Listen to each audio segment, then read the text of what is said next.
Le positionnement par tirer les fesses en arrière, par amorcer une petite flexion de hanche pour respecter l'inclinaison du bassin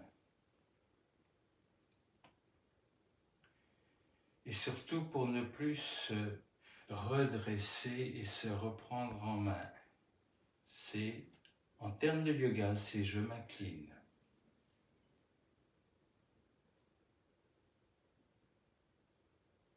Le poids du corps est donc sur les talons.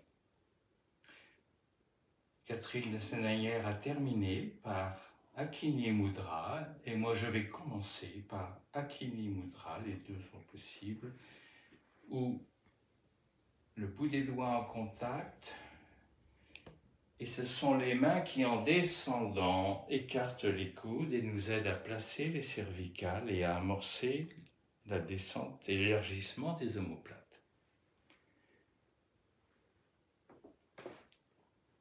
Cette mudra qui a la particularité d'élargir la cage thoracique, d'élargir et d'élastifier les côtes basses.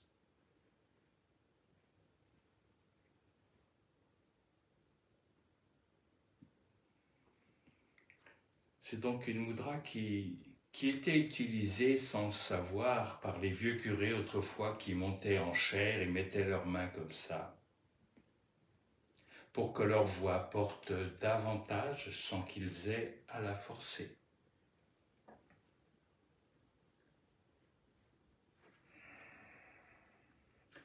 Bien, et maintenant, relâchement des bras.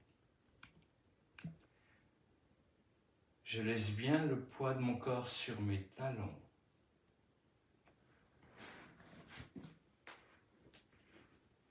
Cette position du bassin qui étire le bas-ventre est due à la forme de la 5e vertèbre lombaire, plus épaisse devant que derrière. Donc toute rétroversion du bassin va venir léser non pas la vertèbre, mais les disques intervertébraux L5 et 5, L4 et L5. Maintenant, je vous propose juste coude détendu de déplacer votre main dans l'espace.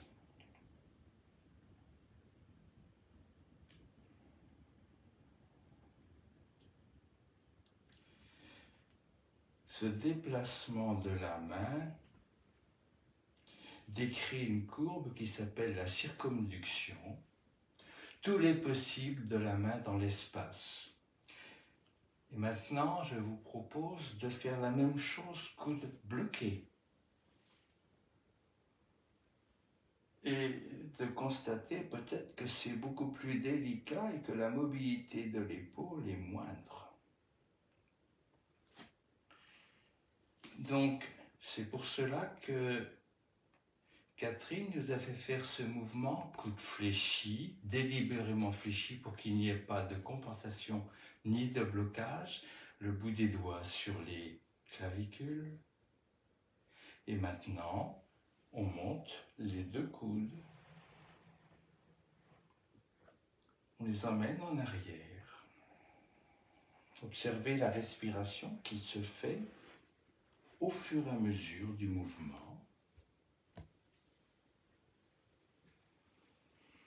Sans bien sûr que le bassin s'avance, c'est-à-dire vous continuez à rendre vos jambes actives, les jambes ne sont pas molles.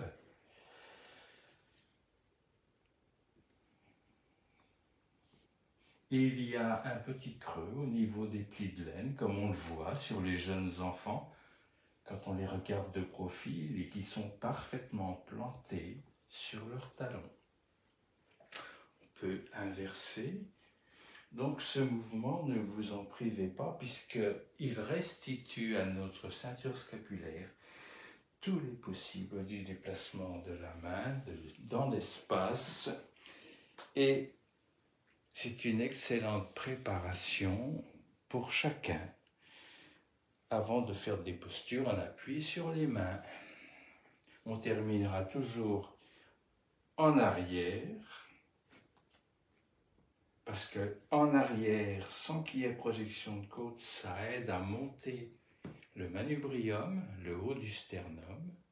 Si on relâche maintenant les coudes, sans les bloquer, ici maintenant, comme si nos coudes contournaient un tout petit ballon, on amène, sans entraîner les épaules, on amène nos bras en rotation interne.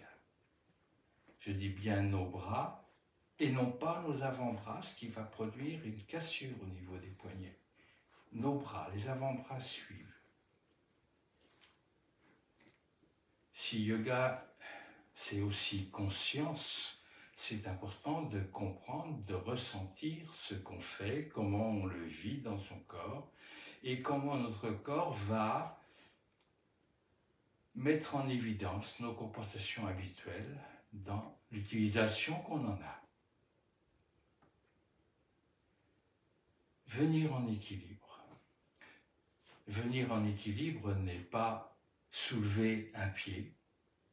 Venir en équilibre est, si je viens sur mon pied gauche, tirer mon bassin en arrière et à gauche pour venir sur mon talon gauche. Et à ce moment-là, mon genou droit s'est fléchi, est tout seul.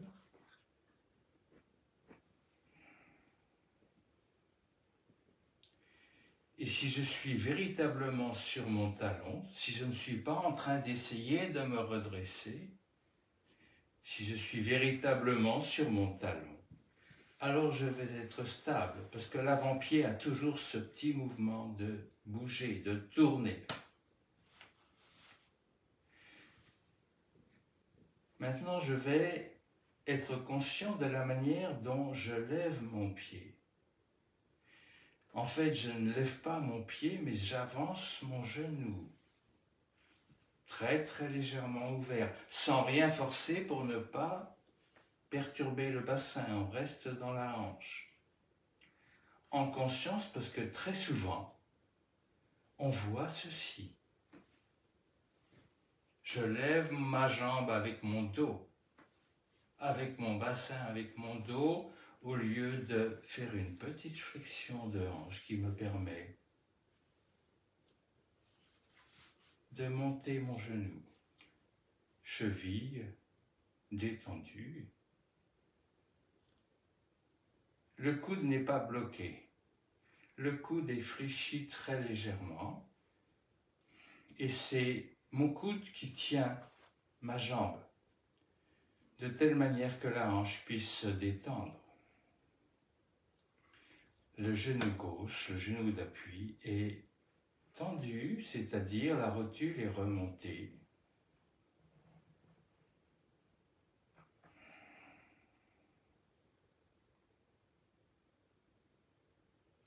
Et on allonge son expire.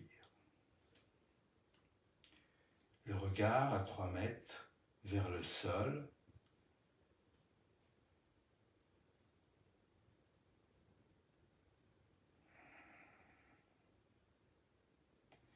Et je relâche. Je vérifie que mes 2 pieds sont au même niveau.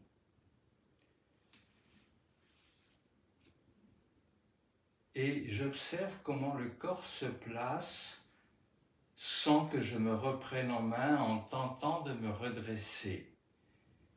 Résister à l'injonction de l'enfance, tiens-toi droit. Où cette injonction nous a fait contracter notre dos plutôt que nous servir de nos jambes. Et peut-être que vous pouvez sentir la jambe gauche qui est beaucoup plus tonique et qui nous porte, alors que la jambe droite est un peu molle. On pourrait se réjouir de voir une jambe droite détendue. Ce qui est intéressant, c'est la jambe gauche qui a fait son travail. Et peut-être que vous allez sentir de la chaleur que vous allez sentir que votre cuisse droite est beaucoup plus, votre cuisse gauche est beaucoup plus resserrée sur l'os.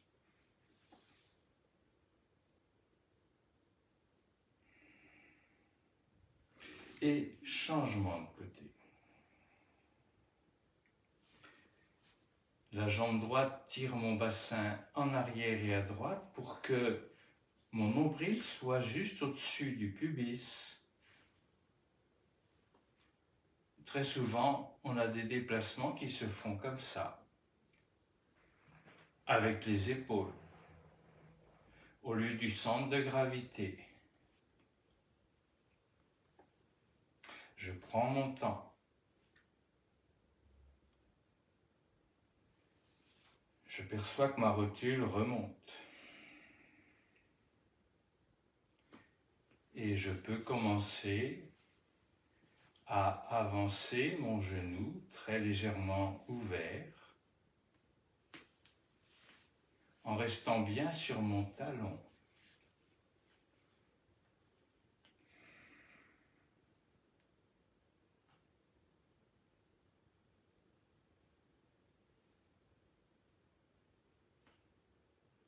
L'expire s'allonge.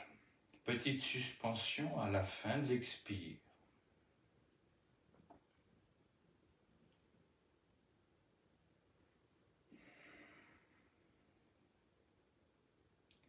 Si cette posture n'est pas tenue,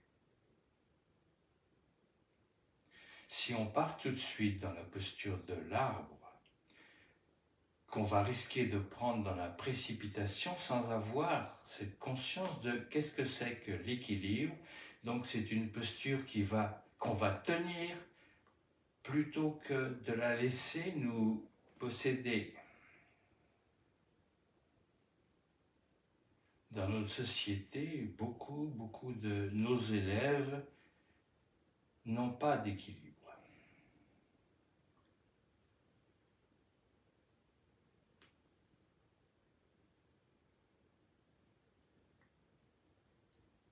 L'écoute du souffle dans la posture.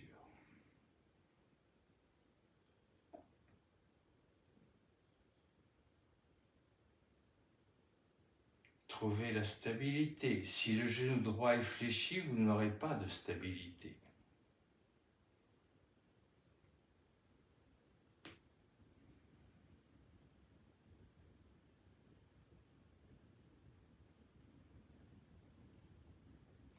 Et on va reposer.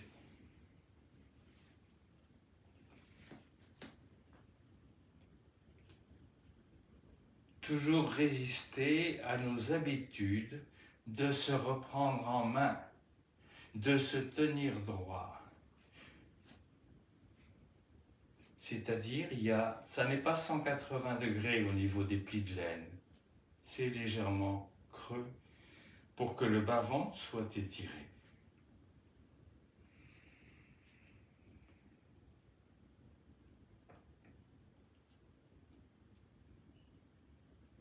Percevoir ce qui se passe du côté droit du corps. Percevoir aussi si par le jeu des fascias, les molaires à droite il y a plus d'espace entre les molaires supérieures et inférieures. C'est la narine droite qui est dominante. Tout le travail de tonification de la jambe droite a amené l'ouverture de la narine droite.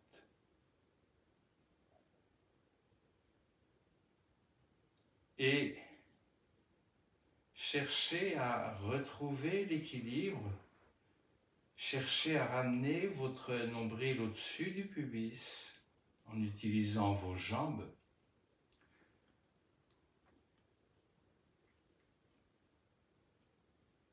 Observez si, par hasard, votre coude droit n'est pas plus près du corps que le coude gauche, petite attitude scoliotique. Cherchez cet équilibre.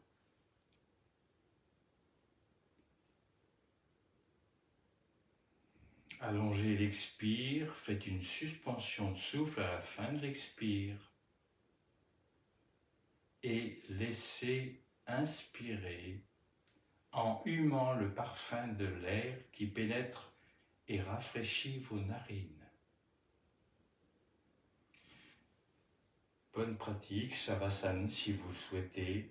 À la prochaine fois. Merci, au revoir, à bientôt.